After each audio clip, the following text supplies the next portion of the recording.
Olá, eu sou o Fausto Ramos e eu estou aqui para lhe contar uma história alucinante.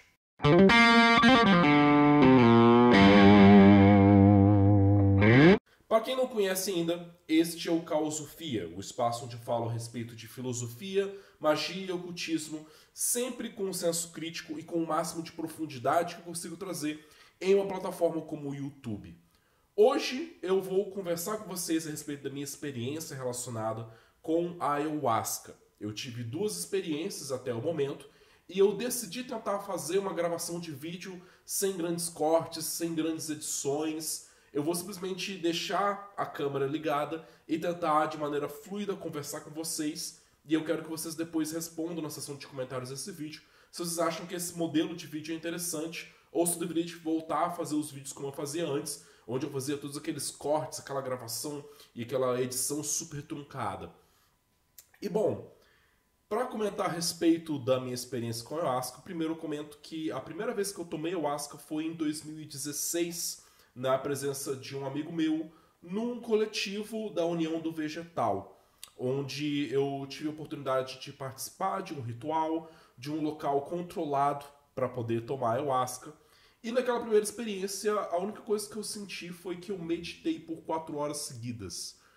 Não sei se é uma coisa relacionada com a dose que eu tomei, mas eu vou falar mais sobre isso quando eu comento da minha segunda experiência, que foi recentemente.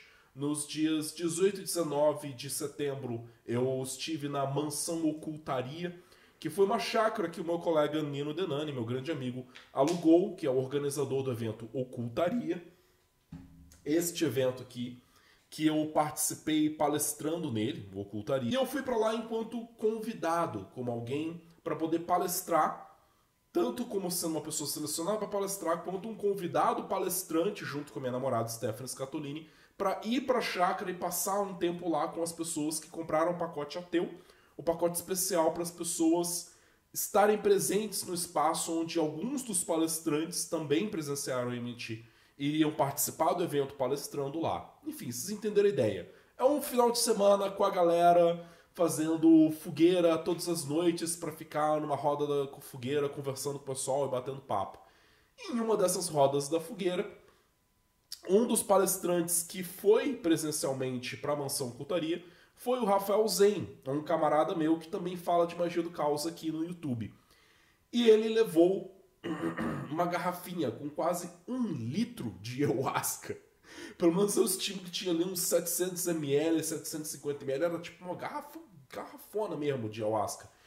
E na sábado à noite ele decidiu oferecer para as pessoas. E eu, tendo a minha primeira experiência como base, pensei, ayahuasca é tipo ficar meditando por 4 horas, não é nada demais. E eu decidi tomar, falei, desce aí um negócio. E eu tomei 3 doses, cada uma dose mais ou menos da altura do meu dedo, num copinho de plástico daqueles comuns de festa de 200 ml.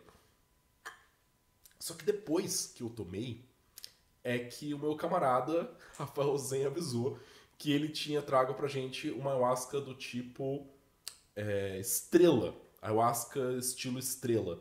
Que ele explicou depois que a ayahuasca ela passa por um processo de fermentação lá, né, das ervas, das raízes que eles juntam para poder fazer o remédio, a substância da ayahuasca. E quando você faz a fermentação, geralmente eles passam 10 horas fermentando para fazer uma dose, quer dizer, um galão grandão de ayahuasca. Só que é possível você fazer esse mesmo processo de fermentação mais de uma vez. E a ayahuasca do tipo estrela é do tipo que passou pelo processo de fermentação 10 vezes. Então, extraiu o máximo possível que eles conseguem extrair do DMT na ayahuasca. Então, estava super concentrada, super purificada e potente. É tipo o kank da maconha, só que na versão da ayahuasca. Droga, vou ter que botar umas tags no meu vídeo para poder upar ele, porque eu tô falando de substâncias alucinógenas, ainda que num contexto didático, e não num contexto de exaltação disso. Lembra, eu não tô falando para as pessoas tomarem ayahuasca no contexto que eu tomei lá no Ocultaria. Fique bem claro isso. Contudo, eu tomei E aí no começo, o que eu tava sentindo era simplesmente uma terça-feira comum pro mago. Eu tava sentindo percepção alterada, eu tava sentindo ali um leve transe, mas pra mim tava normal, tava ok. Tipo, não é nada demais comparado com o que eu já vivencio de prática mágica, de prática de gnosis mágica. Só que aí o Nino resolveu fazer um rito com a galera, um rito educativo lá, pra poder fazer a galera incorporar, como ele sempre faz. E eu falei, tá, eu vou participar. Voltei pra casinha lá, a gente tava na fogueira, conversando com o pessoal. Voltei pra casinha, peguei minha guia, peguei minhas coisas, peguei meu atame e fui lá me preparar pra poder entrar, né, em gnose, pra fazer os bagulho. E aí eu fiquei do lado do meu amigo também, Léo Morim, que também marcou presença no Ocultaria, que também tem canal no YouTube. Grande colega meu. E no que eu decidi me concentrar pra poder entrar no estado, falava assim, vamos aprofundar, já tá um transe bacana, vamos aprofundar no transe, beleza. No que eu me aprofundei no transe, de repente estalou o negócio e bateu o efeito sinistro da ayahuasca. Porque, carai, maluco, eu fechava o olho e parecia que eu tava em outro lugar. Eu vi um monte de fractal assim na minha frente. E o mais complicado é que eu tava ao mesmo tempo incorporando enquanto eu tava sob o efeito do transe da ayahuasca. Foi um dos motivos porque eu decidi não continuar no ritual. Porque eu percebi que estava mesclando muito o efeito alucinógeno da ayahuasca com o efeito do trabalho que eu estava fazendo de desenvolvimento da minha própria incorporação. Foi interessante sentir a incorporação sobre aquele efeito intensificado da gnose? Com certeza. Porém, estava difícil separar o joio do trigo ali na história. Então eu me retirei do ritual. E foi nessa hora que começou umas piras, umas ondas muito malucas. Porque quando eu tava saindo da fogueira, onde tava rolando o ritual, indo pra casinha, eu fiz uma coisa que eu tenho muito costume de fazer quando eu tô chapado, que é falar comigo mesmo. Conversar comigo mesmo em voz alta. Só que no que eu fiz isso, eu falando, a minha sensibilidade distorcida, eu já tendo algumas alucinações de ver as pessoas como se elas estivessem meio que derretendo, que é como se você pegasse cada frame da imagem da pessoa e meio que deslocando para um lado e para o outro ao mesmo tempo que a pessoa, a imagem dela tá parada. Então parece que as pessoas estão meio que derretendo para todas as direções. As paredes, qualquer coisa que eu fixasse no olho começava a se mover. Eu olhei para a fogueira tava meio que as brasas estavam em movimento. E no que eu tava andando pra casinha, eu escutei a minha voz como se não fosse a minha voz que eu conheço. Eu falava e eu não reconhecia a minha voz. Minha voz parecia ser a voz de outra pessoa. E isso me obrigou num estado meio que de distanciamento, uma espécie de dissociação, onde eu me observava enquanto Fausto, enquanto ego Fausto, como uma coisa separada e diferente daquilo que eu observava. Eu fui colocado naquela posição de observador, só que num nível, tipo, a enésima potência. Porque fazer isso já é comum para quem trabalha com meditação, para quem trabalha com gnose. Só que o efeito alucinógeno, o efeito neurológico que a droga faz no seu cérebro intensifica isso com muita potência. Então eu entrei pra dentro de casa, fui tirar minha guia, falei assim, não dá pra fazer as coisas, tirei o atame, tirei as coisas. E aí eu fui no banheiro, e nessa hora eu tava lá, em pé no banheiro, e eu olhava para os azulejos da parede, e eu percebi a luz que estava no teto do banheiro onde eu tava, e a sensação que eu tinha era de que a luz estava ficando mais intensa, e ela tava meio que descendo assim. Aí eu falei, nossa, calma, peraí, não vamos ainda agora não, volta. Aí eu consegui controlar para diminuir a intensidade da luz. Até que de repente eu falei assim, não, quer saber de uma coisa? Vamos ver até onde isso vai. Vamos lá, vamos deixar a luz chegar aí e vamos ver até onde esse transe me leva. Deixei a luz vir. E a intensidade com que a luz e a intensidade de brilho da imagem que eu estava vendo na minha frente, com meus olhos, chegou num ponto que a parede da frente, que estava minha, cheia de azulejo no banheiro, sumiu. E eu só via uma leve semelhança de algumas ranhuras que tinha no ladrilho na minha frente, girando na minha frente, na minha imagem, Ao mesmo tempo que eu tinha a sensação de que estavam caindo pétalas douradas ao meu redor, e eu escutava a imagem acústica, não sei descrever direito, de sinos em volta de mim. E eu, ok, o negócio é forte mesmo, né, velho? A alucinação chega no ponto de eu estar de olho aberto e a parede sumir na minha frente.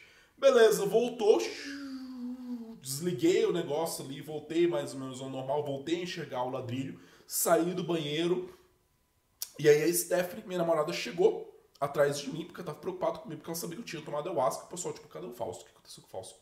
Tava aqui no ritual, o Fausto de repente sumiu. Ela veio atrás de mim e foi conversando comigo, e eu fui conversando com ela no sofá lá da casa, explicando os efeitos cognitivos neurológicos que estavam acontecendo comigo enquanto eu estava sob o efeito de ayahuasca. Eu notava o quanto que esse meu distanciamento do meu corpo, do meu ego, não como se eu estivesse fazendo uma projeção e me vendo de longe, mas como se eu estivesse dentro de mim e eu fosse uma coisa que me observava fazendo as minhas ações. Então sempre que eu precisava interagir com alguma pessoa, eu simplesmente virava e falava, ego, vai lá e lida com essa questão. Chegou a mãe do Nino, a dona Marisa, conversando comigo pra ver como é que eu tava, e eu tipo, Fausto, vai lá. Aí eu conversava, interagia, explicava, não, eu tô sentindo isso, tô sentindo um leve enjoo, mas de resto eu tô bem, o efeito veio agora, eu acho que o pico da droga veio agora, porque a Stephanie tá pesquisando e ela viu que o pico realmente demora em torno de uns 70 e poucos minutos pra chegar. Eu tinha tomado meia-noite, era 1h20, 1h25 mais ou menos. Só que nesse meio tempo que tava no pico, e quando eu fechava os olhos eu via as alucinações mais maneiras e loucas que eu já tinha visto nesse estado. Chegou no momento que primeiro eu comecei a ver como se tivessem uns diabinhos e uns fogos saindo de algum lugar. E era um fogo meio dourado. E depois eu falei assim, não, por que eu tô imaginando coisas diabólicas? Vamos virar pra outra coisa. Aí eu afastei os fogos e comecei a ver como se tivesse uma montanha de ouro na minha frente, uma pirâmide de montanha de ouro, assim. E ela era reluzente, ela brilhava com um dourado fantástico. E tinham colunas gregas ao meu redor. E eu escutava como se tivessem coisas girando e em volta de mim. E eu tipo, cara, que coisa maneira. E eu percebi o quanto que era fácil eu controlar e mudar a alucinação que eu estava tendo mesmo de olho fechado. O que eu não conseguia fazer era desligar as alucinações. E desligar o quanto que a minha sensibilidade estava muito alterada. Teve o momento em que eu perguntei para Stephanie para ela pesquisar no celular quanto tempo iria durar o efeito daquilo que estava passando. Qual foi a primeira coisa que o Google respondeu para ela? Isso vai durar umas 10 horas. E aí eu pensei, pera, são 1h da manhã, vai durar 10 horas isso. E eu lembrei que no dia seguinte eu tinha que palestrar. Porque essa era a noite do sábado para o domingo. E a minha palestra era às 3h30 no domingo.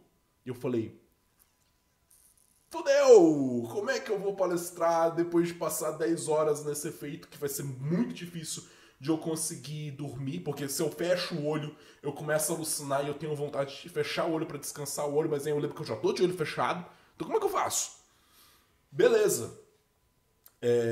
Pedi pra chamar o Nino, porque talvez eu pensei, o Nino deve conhecer mais, porque ele já deve ter estudado, pesquisado sobre alguma coisa dessas questões. Ele veio, conversei com ele, ele falou que ele não sabe dizer ao certo, que ele sabe que dura mais ou menos, na verdade, umas 4 horas o efeito. A Stephanie estava pesquisando sobre o pico da droga e como é, e ela falou que é 73 minutos. Eu falei, beleza, mas eu quero mais informação. É um pico que vem, sobe e depois sobe de novo, ele só sobe e depois desce. Como que é o comportamento da curva do efeito da droga? Sim, eu sobre o efeito de ayahuasca pedindo detalhes científicos técnicos sobre aquilo que eu estava experienciando com a ayahuasca. E aí eu comentei com ele, será que eu consigo dormir nesse estado? E ele falou, não, é muito improvável de você conseguir dormir nesse estado. Eu descobri depois que até que é possível dormir ou talvez entrar numa viagem astral ou coisa do gênero, ou um sonho lúcido, talvez fosse possível, mas eu talvez precisaria ter um pouco mais de experiência, estar um pouco mais preparado para a experiência que eu estava passando para poder ter o estalo de fazer isso. Uma outra coisa, outros 2 detalhes interessantíssimos sobre o efeito que eu vivenciei, era o que eu comentei também com a Stephanie sobre o fato do tempo ter se estilhaçado na minha mente. Eu não tinha mais a noção de passagem de tempo. O momento em que eu conversei com a dona Maricota, a dona Marisa, falando, explicando como eu estava, e depois ela saiu, eu não conseguia dizer se aquilo aconteceu a 1 minuto, ou a 20 minutos, ou a 2 horas. Não no sentido de eu não saber que aquilo aconteceu tem pouco tempo, mas a sensação de passagem de tempo e do distanciamento do tempo de um evento do outro tinha se estilhaçado. Então eu estava muito imerso no aqui e agora, numa sensação de que eu estava realmente numa neblina, dentro de um barco. Eu só conseguia ver a alguns palmos de distância de onde eu estava correndo no tempo, mas eu não conseguia nem enxergar o passado e nem antever e pensar direito no futuro. Tudo era muito aqui e agora, e tudo que saísse, se deslocasse de mim nos acontecimentos, parecia muito distante e desconectado com o que eu estava vivendo. Então eu ficava um pouco angustiado porque eu queria conversar, porque eu queria fazer algumas coisas, e eu tinha dificuldade de me organizar para manter a linearidade do que eu estava falando naquele assunto. Até mesmo porque tudo que eu falava vinha 1 trilhão de imagens na minha consciência. E com imagens eu não quero dizer simplesmente imagens no sentido visual, de alucinação visual, como geralmente as pessoas falam. Imagem tem a ver com praticamente qualquer estímulo sensorial, interno ou externo, e que configure num certo esquema mental que nós criamos. Então, a sensação de bem-estar pode ser uma imagem. A sensação de medo pode ser uma imagem. A sensação de estar pensando sobre um assunto é uma imagem.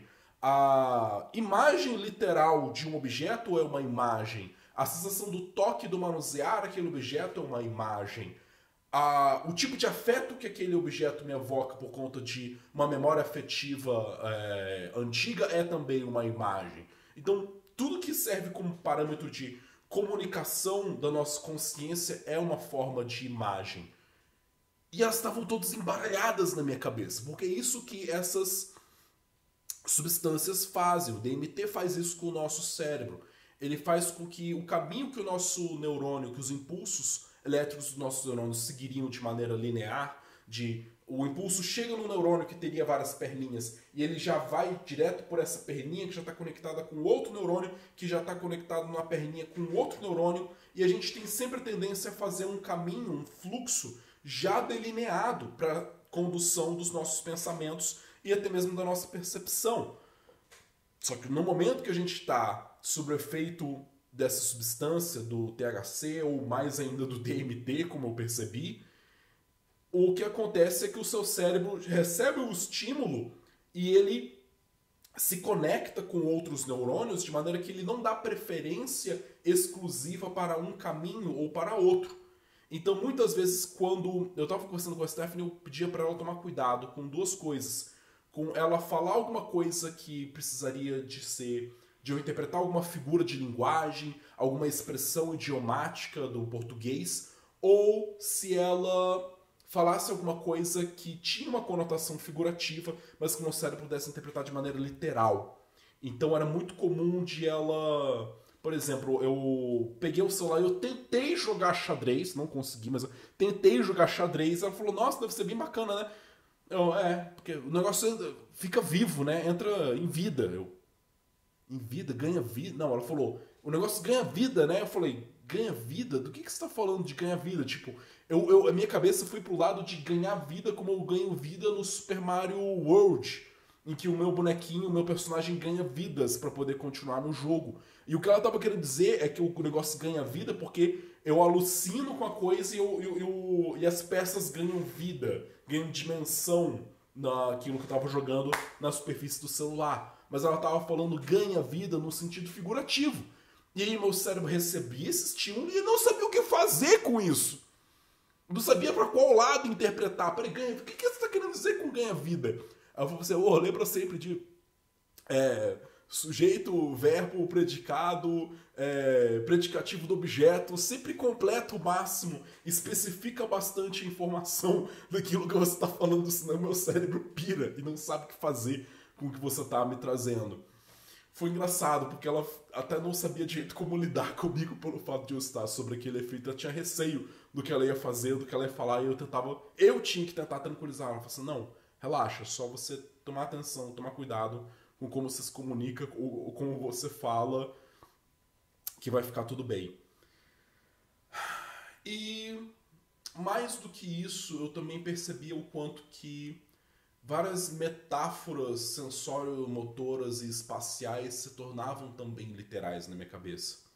Quando a gente fala sobre diferentes campos de conhecimento, como sendo coisas que estão divididas num território, isso para mim já é natural, imaginar e perceber o quanto que a gente divide o nosso mundo cognitivo, intelectual, de uma maneira que alude a metáforas que são metáforas espaciais ou dos nossos sentidos, ou da nossa capacidade motora. Por exemplo, quando a gente fala de uma escalada de conhecimento, quando certos conhecimentos se alinham de maneira que você tem que dominar aquilo que está nas escaladas menores ou nos níveis inferiores daquele conhecimento e depois ir galgando degraus até chegar num entendimento maior ou um entendimento mais elevado sobre algum assunto.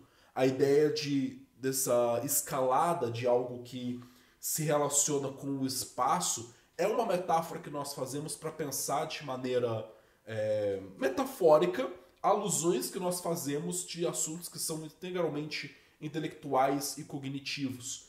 O conhecimento não depende de ser organizado no espaço como coisas que estão num lugar abaixo e coisas que estão num lugar acima, mas são metáforas que a nossa mente cria para poder se relacionar com essas ideias. Quando você pensa sobre a economia, as ações estão em queda, a ideia de queda é uma ideia que faz uma metáfora. A sensação que nós temos quando o nosso próprio corpo está em queda, a sensação que isso provoca e como nós reagimos à informação de que as taxas, os índices econômicos estão em queda. Por que não simplesmente dizer que houve uma diminuição, mas dizer justamente algo que alude a um movimento do nosso corpo ou como nós nos relacionamos com o espaço?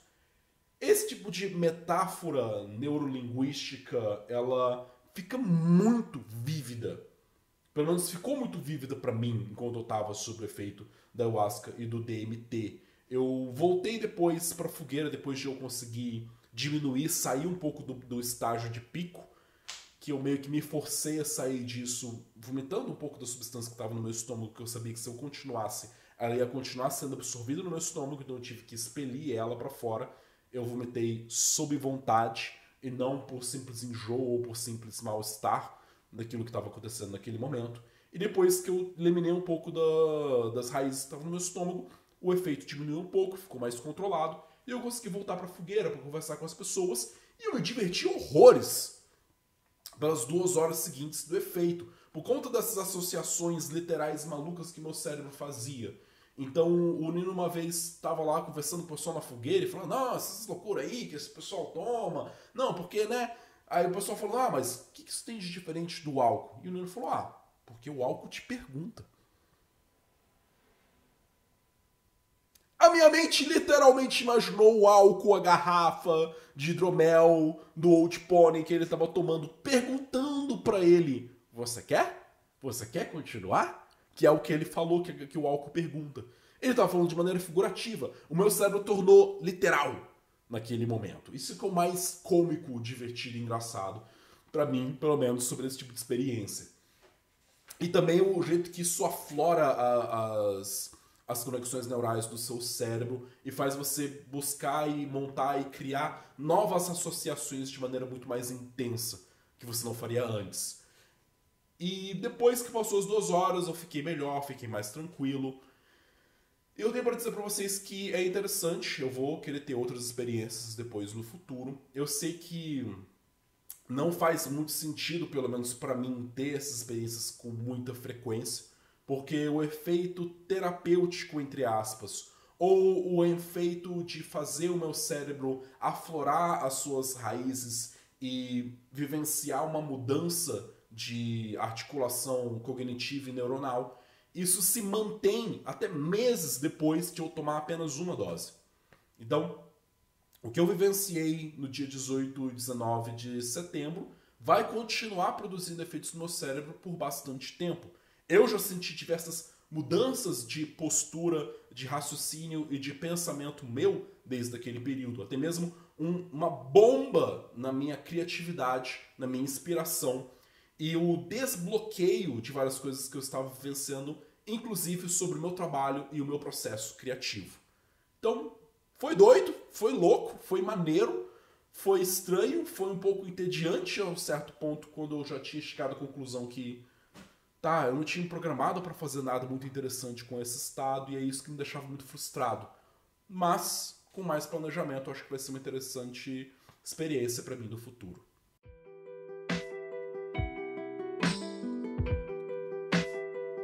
Então, me contem depois o que vocês acharam desse vídeo meu com o mínimo de edição possível. Se vocês acharam interessante, o que vocês acharam do meu relato.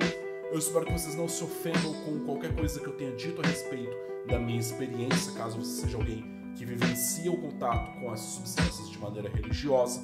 Quando eu menciono isso como sendo uma droga, eu não estou falando de uma maneira pejorativa, eu estou falando simplesmente de uma maneira técnica.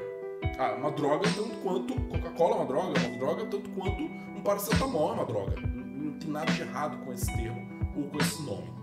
Eu agradeço a todos que acompanharam até o final deste vídeo.